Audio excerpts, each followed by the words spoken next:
un de ceux qui va intéresser le plus les usagers qui nous écoutent aujourd'hui, c'est celui de la question des déchets que vous avez évoqué avec quelques chiffres et que nous, on a l'habitude d'appeler les poubelles de la discorde.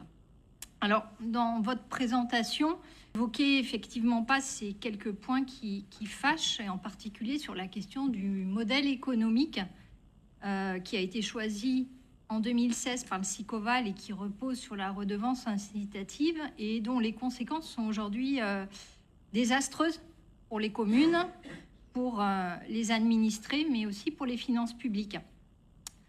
En effet, il est devenu évident que ce système de facturation au dépôt dans les colonnes enterrées ne fonctionne plus. Je dis bien que le problème, c'est la facturation, ce n'est pas les colonnes enterrées.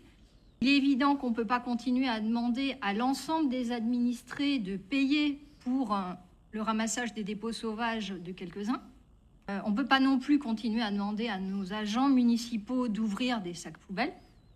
Et il est assez évident que le système de verbalisation ne fonctionne pas non plus.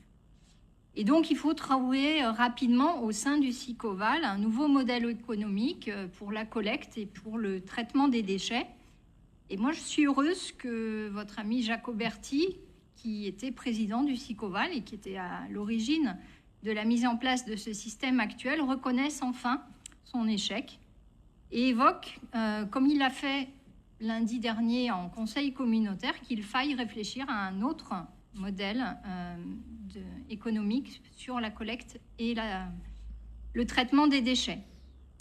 Et j'en profite pour les collègues qui n'étaient justement pas là au dernier conseil communautaire et pour celles et ceux qui nous écoutent, pour souligner que les tarifs 2025 de collecte des déchets ne vont pas augmenter pour la bonne et simple raison que le compte administratif 2024 des déchets du SICOVAL devrait être excédentaire. Autrement dit, le SICOVAL a prélevé plus d'argent sur le dos des habitants que ne lui a coûté la collecte et le traitement des déchets, un point qui est allé jusqu'à attirer l'attention de la Cour régionale des comptes, qui a demandé au SICOVAL de mettre fin à cette situation.